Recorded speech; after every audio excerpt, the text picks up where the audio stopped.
Hello there, fellow nerds! So, why on earth did anyone think Remus Lupin was the spy? He's sweet and brave and fair to others. So, just why? I don't like to use the term plot hole because most people who use it are just creating clickbait or they haven't read the books or both. But I have maintained for a long time that this is one of the closest things to a real plot hole that the Harry Potter books have got. Like a big, huge, werewolf shaped plot hole. But maybe it's not.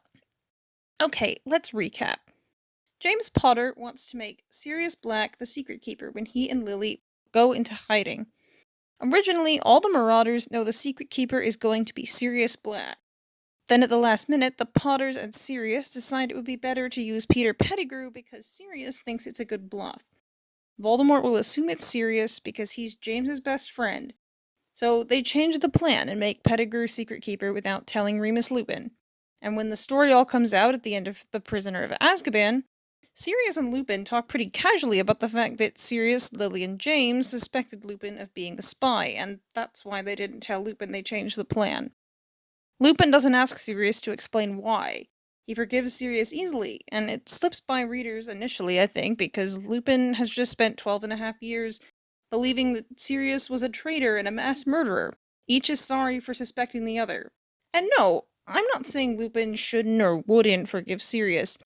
Lupin is a calm, rational, and empathetic person who has a low opinion of himself and tends to accept it when others have a low opinion of him. And Sirius is his friend, the only friend he's got left, and his friends have always meant a lot to him. But as readers, we're left to wonder what Sirius's explanation might have been. Sure, each suspected the other, but there is so much circumstantial evidence for the idea that Sirius was the traitor and the one who killed Pettigrew. Lupin is told Sirius is going to be secret keeper, and then is presented with the story that Sirius blew up Pettigrew, whereas we're given zero reasoning for why Sirius suspected Lupin. Furthermore, in the last book, when the Order believes they have been betrayed, and Harry declares that he trusts everyone in the Order and doesn't believe any of them would sell him to Voldemort, we get this interaction. Lupin was wearing an odd expression as he looked at Harry. It was close to pitying. "You think I'm a fool?" demanded Harry. "No, I think you're like James," said Lupin, who would have regarded it as the height of dishonor to mistrust his friends. Harry knew what Lupin was getting at, that his father had been betrayed by his friend, Peter Pettigrew. But this is spoken by the man who James apparently did mistrust, regardless of whether he thought it was the height of dishonor or not. So the Potters and Sirius must have had solid evidence, right? Even if it was just circumstantial evidence, it must have been there. So what would this circumstantial evidence have been? I've spent literally 12 years thinking about this. I've done my thinking, Remus. 12 years of it! In Azkaban! And it was only recently that I was able to scrape together a theory. Here's what I've got. As you might remember, in the world of Harry Potter, werewolves live under a lot of restriction. Along with a certain amount of rational fear of werewolves in their werewolf state, there's a lot of suspicion of werewolves as people. They're considered untrustworthy, almost dirty. So, no matter how careful they are, it's almost impossible for them to find community among non-werewolves or to find jobs. Then it's made worse because of the anti-werewolf legislation drafted by Dolores Umbridge, which, if you hadn't caught it before, is what prompts Dumbledore to hire Lupin in the third book rather than before that, because it's just become even harder for him to find a job. Point being, all these issues make werewolves an easy target for Voldemort's recruitment. Voldemort picks a group to turn into a scapegoat, and picks other groups to whom he can make campaign promises, if you will. And one of the groups he makes promises to is werewolves. In exchange for their loyalty, he promises them revenge on the normal wizards who have pushed them to the margins of society, making many of them feel they must steal or even kill in order to eat. Using our favorite werewolf as a case study, Lupin himself doesn't have the most uplifting tale to tell. He's alone most of his adult life. Apart from the Marauders, Dumbledore and the Order seem to be the only people who ever treat him like an equal. He's only able to keep his Hogwarts job for a year, and that's the best job he has by far.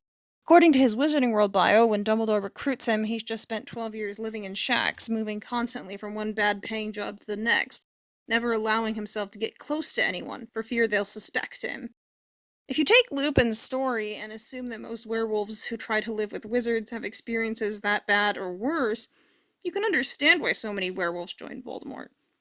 Regardless of how loyal and good the Potters and Sirius know Lupin to be, they are no doubt aware of the temptation that Voldemort's promises present to many werewolves, and it benefits Peter to encourage the doubt, to make the Order suspect somebody else.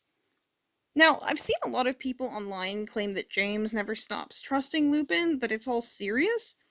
They usually base this claim off of two lines. One I quoted a while back about James believing it to be dishonorable to mistrust his friends.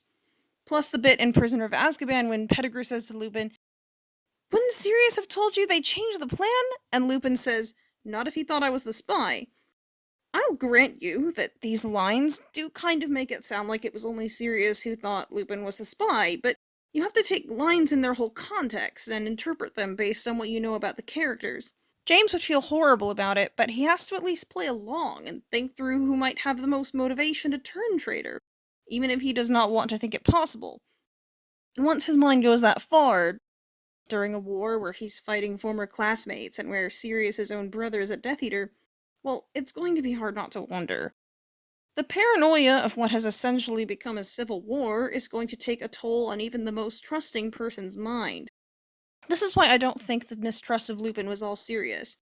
James, Lily, and Sirius were all living in the same environment of paranoia. They were all good friends with Lupin. It's possible that Sirius came to the conclusion that Lupin was the traitor first, but given what we know about James, that he believed it to be dishonorable to stop trusting his friends, it doesn't make sense that James would go along with leaving Lupin out of the plan if he wasn't fully convinced of the idea that Lupin could be the traitor. I'm actually going to go into this more fully in a second video. There'll be a tease for that at the end, so stick around. So, after all that, here's my theory. When James and Lily choose their secret keeper, it is with the knowledge that there is a spy, as I've already said. It doesn't enter James's mind to suspect Sirius. Sirius is the obvious choice. He is James's brother in everything but blood. But Sirius, who's clearly deeply concerned for their safety, says to use somebody else as a bluff. As Sirius says, Voldemort wouldn't expect Lily and James to use a weak, talentless thing like Pettigrew. And I think the implication is that Sirius agreed with this assessment of Pettigrew, at least to some extent, even before finding out that Pettigrew was the spy. Rather than putting himself at risk for the sake of his friends, Pettigrew has always clung to his friends for protection. He doesn't seem like the type who would walk away from the protection of the Order. So the plan changes. Instead of using Sirius, they're going to use Peter. And they're not going to tell Lupin.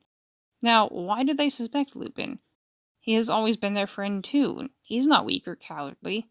But Peter seems to think Lupin could have fallen for Voldemort's promises to werewolves, and some other members of the Order have probably come to the same conclusion. So James and Lily look at all these facts, and though it pains James deeply, he agrees to keep Lupin out of the change of plan. Just one last thing here.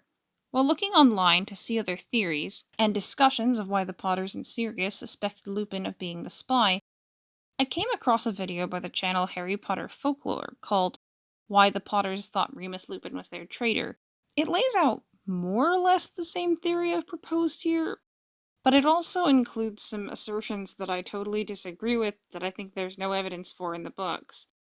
I was originally going to include my response to this video as part of my video, but instead I'm going to take the opportunity to make it a separate video to go up later. That way I can go a bit deeper into the issue and engage fairly with Harry Potter Folklore's claims. So look out for that, and for now, bye!